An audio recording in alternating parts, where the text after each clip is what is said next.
Tuhan mengutus Nathan kepada Daud.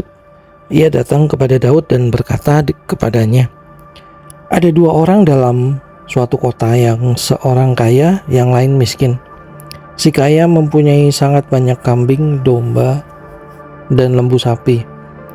Si miskin tidak mempunyai apa-apa, selain dari seekor anak domba betina yang kecil yang dibeli dan dipeliharanya. Anak domba itu menjadi besar padanya bersama-sama dengan anak-anaknya. Maka dari suapnya dan minum dari pialanya dan tidur di pangkuannya seperti seorang anak perempuan baginya. Pada suatu waktu orang kaya itu mendapat tamu, dan ia merasa sayang mengambil seekor dari kambing dombanya atau lembunya untuk memasaknya bagi pengembara yang datang kepadanya itu. Jadi ia mengambil anak domba betina kepunyaan si miskin itu dan memasaknya bagi orang yang datang kepadanya itu. Lalu Daud menjadi sangat marah karena orang itu, dan ia berkata kepada Nathan, "Demi Tuhan yang hidup, orang yang melakukan itu harus dihukum mati. Dan anak domba betina itu harus dibayar gantinya 4 kali lipat, karena ia telah melakukan hal itu dan oleh karena ia tidak kenal belas kasihan." Kemudian Nathan berkata kepada Daud, "Engkaulah orang itu. Beginilah firman Tuhan Allah Israel. Akulah yang mengurapi engkau menjadi raja atas Israel, dan akulah yang melepaskan engkau dari tangan Saul. Telah kuberikan isi rumah tuanmu kepadamu dan istri-istri tuanmu ke dalam pangkuanmu. Aku telah memberikan kepadamu kaum Israel dan Yehuda, dan seandainya itu belum cukup, tentu kutambah lagi ini dan itu kepadamu. Mengapa engkau menghina Tuhan dengan melakukan apa yang jahat di matanya? Uria orang Het itu kau biarkan ditewaskan dengan pedang. Istrinya kau ambil menjadi istrimu, dan dia sendiri telah kau biarkan dibunuh oleh pedang Bani Amon. Oleh sebab itu, pedang tidak akan menyingkir dari keturunanmu sampai selamanya, karena engkau telah menghina aku dan mengambil istri Uria orang Het itu untuk menjadi istrimu. Beginilah firman Tuhan, bahwasanya malapetaka akan kutimpakan ke atasmu yang datang dari kaum keluargamu sendiri. Aku akan mengambil istri-istrimu di depan matamu dan memberikannya kepada orang lain. Orang itu akan tidur dengan istri-istrimu di siang hari, sebab engkau telah melakukannya secara tersembunyi, tetapi aku akan melakukan hal itu di depan seluruh Israel secara terang-terangan." Lalu berkatalah Daud kepada Nathan, "Aku sudah berdosa kepada Tuhan." Dan Nathan berkata kepada Daud, "Tuhan telah menjauhkan dosamu itu, engkau tidak akan mati. Walaupun demikian, karena engkau dengan perbuatan ini telah sangat menista Tuhan, pastilah anak yang lahir bagimu itu akan mati." Kemudian pergilah Nathan ke rumahnya, dan Tuhan menulahi anak yang dilahirkan bekas istri Uria bagi Daud sehingga sakit. Lalu Daud memohon kepada Allah oleh karena anak itu. Ia berpuasa dengan tekun, dan apabila ia masuk ke dalam, semalam-malaman itu ia berbaring di tanah. Maka datanglah kepadanya para tua-tua yang di rumahnya untuk meminta ia bangun dari lantai. Tetapi ia tidak mau. Juga ia tidak makan bersama-sama dengan mereka. Pada hari yang ketujuh matilah anak itu, dan pegawai-pegawai Daud takut memberitahukan kepadanya bahwa anak itu sudah mati. Sebab mereka berkata, "Ketika anak itu masih hidup, kita telah berbicara kepadanya, tetapi ia tidak menghiraukan perkataan kita. Bagaimana kita dapat mengatakan kepadanya, anak itu sudah mati? Jangan-jangan ia mencelakakan diri." Ketika Daud melihat bahwa pegawai-pegawainya berbisik-bisik, mengertilah ia bahwa anak itu sudah mati. Lalu Daud bertanya kepada pegawai-pegawainya, "Sudah matikah anak itu?" Jawab mereka, "Sudah." Lalu Daud bangun dari lantai. Ia mandi dan berurap dan bertukar pakaian. Ia masuk ke dalam rumah Tuhan dan sujud menyembah. Sesudah itu pulanglah ia ke rumahnya, dan atas permintaannya dihidangkan kepadanya roti, lalu ia makan. Berkatalah pegawai-pegawainya kepadanya, apakah artinya hal yang kau perbuat ini? Oleh karena anak yang masih hidup itu engkau berpuasa dan menangis, tetapi sesudah anak itu mati engkau bangun dan makan.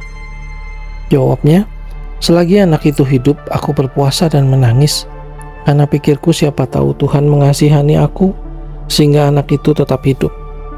Tetapi sekarang ia sudah mati, mengapa aku harus berpuasa? Dapatkah aku mengembalikannya lagi? Aku yang akan pergi kepadanya, tetapi ia tidak akan kembali kepadaku. Kemudian Daud menghibur hati Batsheba istrinya.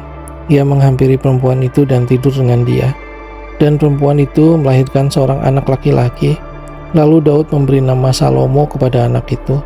Tuhan mengasihi anak ini, dan dengan perantaraan Nabi Nathan, ia menyuruh menamakan anak itu Yedijah oleh karena Tuhan.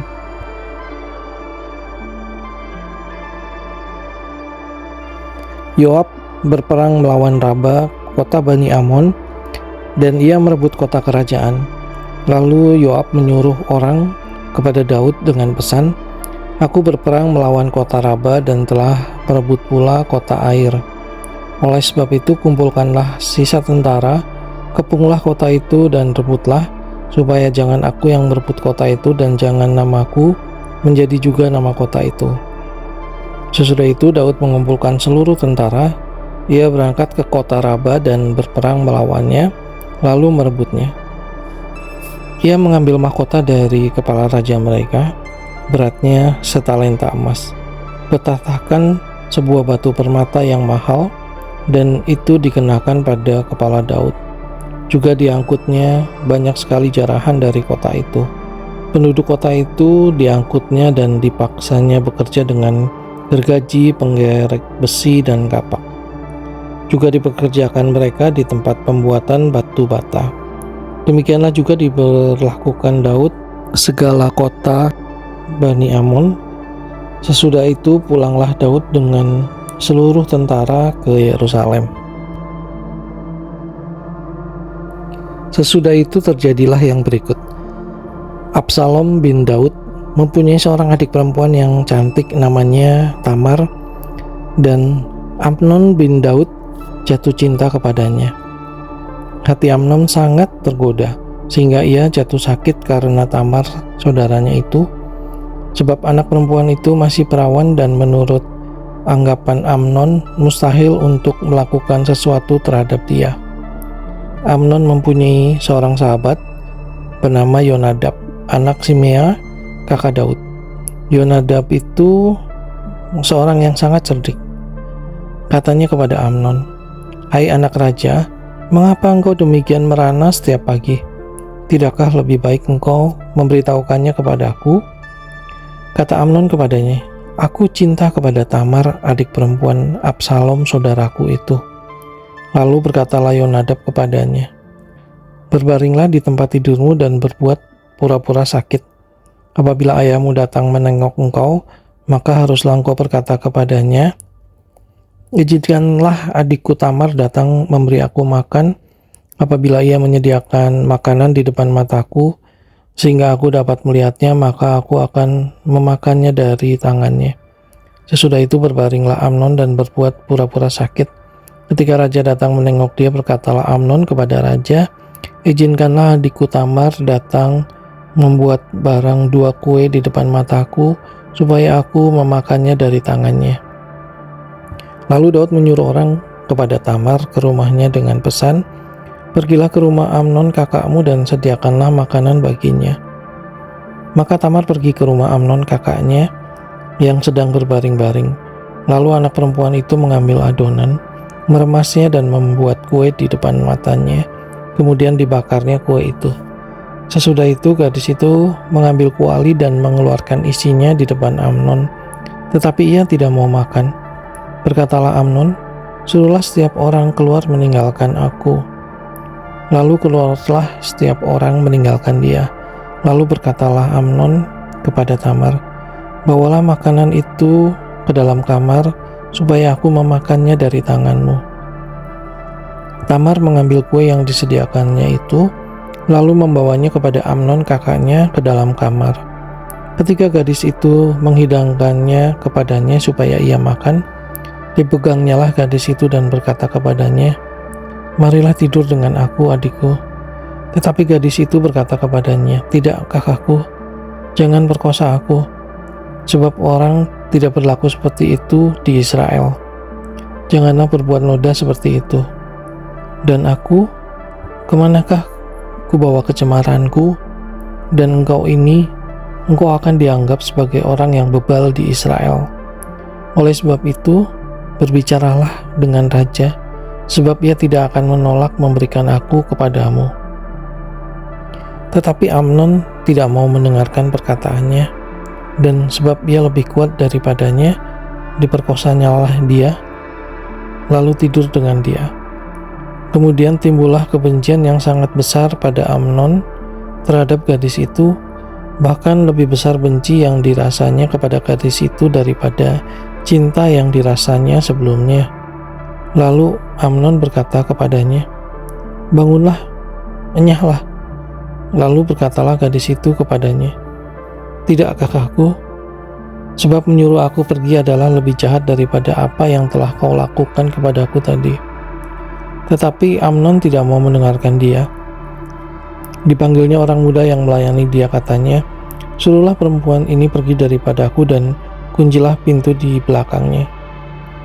Gadis itu memakai baju kurung yang maha indah, sebab demikianlah putri-putri raja yang masih perawan berpakaikan baju kurung panjang. Kemudian pelayan itu menyuruh dia keluar, lalu mengunci pintu di belakangnya. Lalu Tamar menaruh abu di atas kepalanya, mengoyakkan baju kurung yang maha indah yang dipakainya, meletakkan tangan di atas kepalanya, dan pergilah ia sambil meratap dengan nyaring. Bertanyalah Absalom kakaknya kepadanya, "Apakah Amnon kakakmu itu bersetubuh dengan engkau? Maka sekarang adikku, diamlah saja. Bukankah ia kakakmu? Janganlah begitu memikirkan perkara itu." Lalu Tamar tinggal di rumah Absalom, kakaknya itu seorang diri. Ketika segala perkara itu didengar Raja Daud, sangat marahlah ia. Dan Absalom tidak berkata-kata dengan Amnon, baik tentang yang jahat maupun tentang yang baik. Tetapi Absalom membenci Amnon, sebab ia telah memperkosa Tamar adiknya.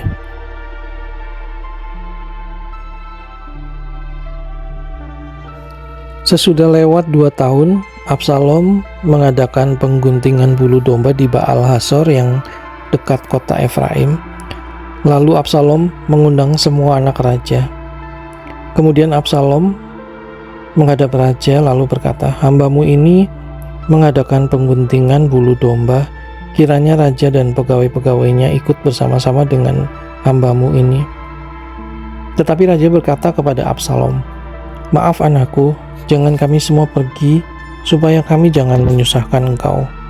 Lalu Absalom mendesak, tetapi raja tidak mau pergi, ia hanya memberi restu kepadanya.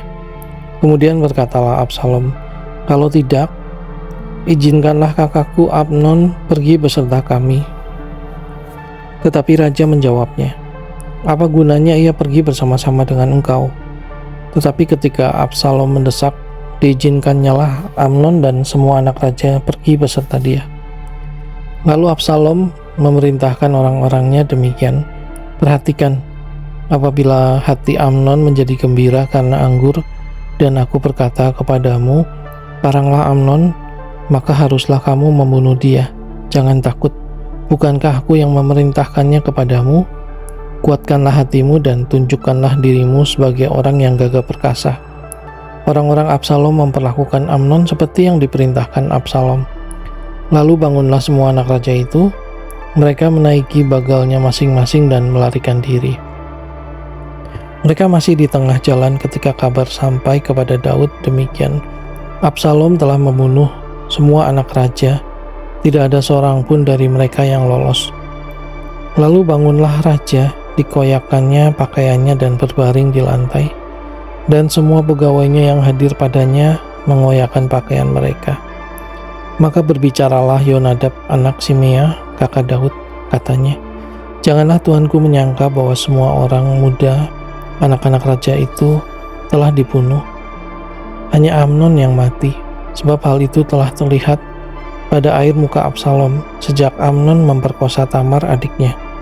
Jadi janganlah tuanku raja menaruh pikiran dalam hatinya bahwa semua anak raja itu sudah mati, sebab hanya Amnon yang mati. Absalom melarikan diri. Ketika orang yang berjaga-jaga melayangkan pandangnya, maka terlihat olehnya sejumlah besar orang datang dari jurusan Horonaim sepanjang sisi pegunungan.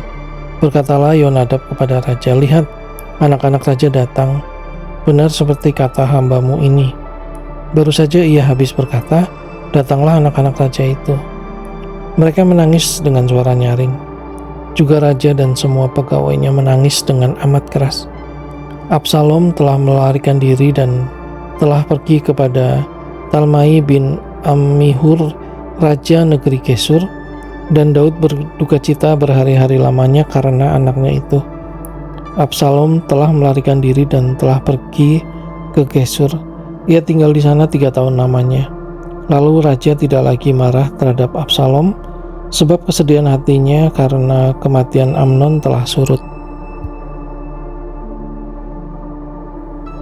Ketika Yoab anak Seruya mengetahui bahwa hati raja merindukan Absalom, maka ia menyuruh orang ke Tekoa menjemput dari sana seorang perempuan yang bijaksana. Lalu ia berkata kepada perempuan itu, "Berlakulah pura-pura berkabung dan pakailah pakaian berkabung, janganlah berurap dengan minyak, dan berlakulah seperti seorang perempuan yang telah lama berkabung karena seorang mati. Kemudian masuklah menghadap raja dan berbicaralah kepadanya seperti ini." Lalu Yoab menaruh perkataannya ke dalam mulut perempuan itu. Ketika perempuan Tekoa itu masuk menghadap raja, sujudlah ia dengan mukanya ke tanah dan menyembah sambil berkata, "Tolonglah ya tuanku raja." Raja bertanya kepadanya, "Ada apa?" Jawabnya, "Aku ini seorang janda sebab suamiku sudah mati. Hambamu ini mempunyai 2 orang anak laki-laki. Mereka berkelahi di padang dan karena tidak ada yang memisahkan, maka yang satu memukul yang lain dan membunuh dia.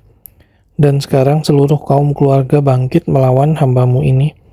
Dan mereka berkata, serahkanlah orang yang membunuh saudaranya itu, supaya kami menghukum dia mati ganti nyawa saudaranya yang telah dibunuhnya itu, dan supaya kami memusnahkan juga ahli waris itu. Mereka hendak memunahkan keturunanku yang masih tersisa itu dengan tidak meninggalkan nama atau keturunan bagi suamiku di muka bumi." Lalu berbicaralah raja kepada perempuan itu, "Pulanglah ke rumahmu, mengenai engkau akan kuberi perintah." Perempuan Tekoa itu berkata kepada raja, "Aku dan keluargaku akan menanggung kesalahan itu ya tuanku raja." Tapi raja dan tatahnya tak bersalah. Lalu berkatalah raja, "Jika ada orang yang mengatakan apa-apa lagi terhadap engkau, bawalah orang itu menghadap aku, maka ia tidak akan mengusik engkau lagi." Kata perempuan itu, "Kiranya raja ingat kepada Tuhan Allahmu, supaya ia penuntut tebusan darah, jangan terlalu banyak menimbulkan kemusnahan, dan supaya mereka jangan memunahkan anakku itu." Lalu berkatalah raja, "Demi Tuhan yang hidup, selai rambut pun dari kepala anakmu itu tak akan jatuh ke bumi." Kemudian berkatalah perempuan itu, "Izinkanlah hambamu ini berkata sepatah kata lagi kepada tuanku raja." Jawabnya, "Katakanlah." Berkatalah perempuan itu, "Mengapa raja merancang hal yang demikian terhadap umat Allah? Oleh karena tuanku mengucapkan perkataan ini, maka tuanku sendirilah yang bersalah dengan tidak mengizinkan pulang orang yang telah dibuangnya. Sebab kita pasti mati. Kita seperti air yang tercurah ke bumi yang tidak terkumpulkan. Tetapi Allah tidak mengambil nyawa orang, melainkan ia merancang supaya seorang yang terbuang jangan tinggal terbuang daripadanya.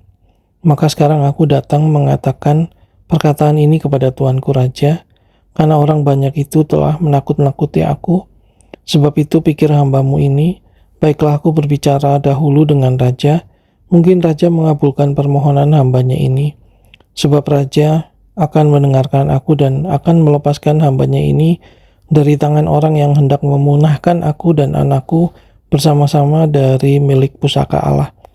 Juga hambamu ini berpikir, perkataan Tuanku Raja tentulah akan menenangkan hati, sebab seperti malaikat Allah, demikianlah Tuanku Raja yang dapat membeda-bedakan apa yang baik dan jahat, dan Tuhan Allahmu kiranya menyertai Tuanku. Lalu Raja menjawab katanya kepada perempuan itu, baiklah, jangan sembunyikan kepadaku apa yang hendak kutanyakan kepadamu. Kata perempuan itu, berkatalah kiranya Tuanku Raja. Kemudian bertanyalah Raja, apakah Yoab campur tangan dengan engkau dalam semuanya ini? Perempuan itu menjawab, demi hidupmu Tuanku Raja, tidaklah mungkin untuk menyimpang ke kanan atau ke kiri dari segala yang Tuanku Raja katakan. Sesungguhnya hambamu Yoab yang memerintahkan daku. Dialah yang menaruh ke dalam mulut hambamu segala perkataan ini dengan maksud untuk mengubah rupa perkara itu. Maka hambamu Yoab melakukan perkara ini. Tetapi Tuanku bijaksana sama seperti malaikat Allah, sehingga mengetahui semua yang terjadi di bumi. Sesudah itu berkatalah Raja kepada Yoab, baik, kukabulkan permohonan ini. Pergilah, bawalah kembali orang muda Absalom itu. Lalu sujudlah Yoab dengan mukanya ke tanah dan menyembah sambil memohon berkat bagi Raja. Dan Yoab berkata, pada hari ini hambamu mengetahui bahwa Tuanku Raja suka kepada hamba, karena Tuanku telah mengabulkan permohonan hambamu ini.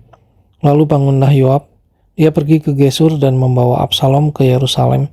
Tetapi berkatalah Raja, ia harus pergi ke rumahnya sendiri, jangan ia datang ke hadapanku. Jadi pergilah Absalom ke rumahnya sendiri dan tidak datang ke hadapan Raja.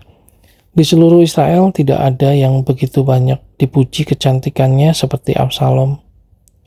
Dari telapak kakinya sampai ujung kepalanya tidak ada cacat padanya. Apabila ia mencukur rambutnya, pada akhir tiap-tiap tahun ia mencukurnya karena menjadi terlalu berat baginya. Maka ditimbangnya rambutnya itu 200 shikal beratnya, menurut batu timbangan Raja. Bagi Absalom lahir 3 orang anak laki-laki dan seorang anak perempuan yang bernama Tamar. Ia seorang perempuan yang cantik. Setelah Absalom diam di Yerusalem genap 2 tahun lamanya dengan tidak datang ke hadapan Raja, maka Absalom menyuruh memanggil Yoab untuk diutus kepada Raja. Tetapi ia tidak mau datang kepadanya. Kemudian disuruhnya memanggil dia lagi untuk kedua kalinya, tetapi ia tidak mau datang. Lalu berkatalah ia kepada hamba-hambanya, lihat, ladang Yoab ada di sisi ladangku dan di sana ada jelainya. Pergilah bakarlah itu.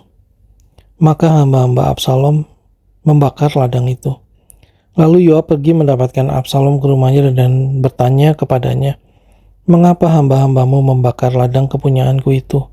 Jawab Absalom kepada Yoab, ya, aku telah menyuruh orang kepadamu mengatakan, datanglah kemari, supaya aku mengutus engkau kepada Raja untuk mengatakan, apa gunanya aku datang dari Gesur? Lebih baik aku masih tinggal di sana. Maka sekarang aku mau datang ke hadapan Raja. Jika aku bersalah, biarlah ia menghukum aku mati. Kemudian masuklah Yoab menghadap Raja dan memberitahukan hal itu kepadanya. Raja memanggil Absalom dan ia masuk menghadap Raja, lalu sujud ke hadapan Raja dengan mukanya ke tanah. Lalu Raja mencium Absalom.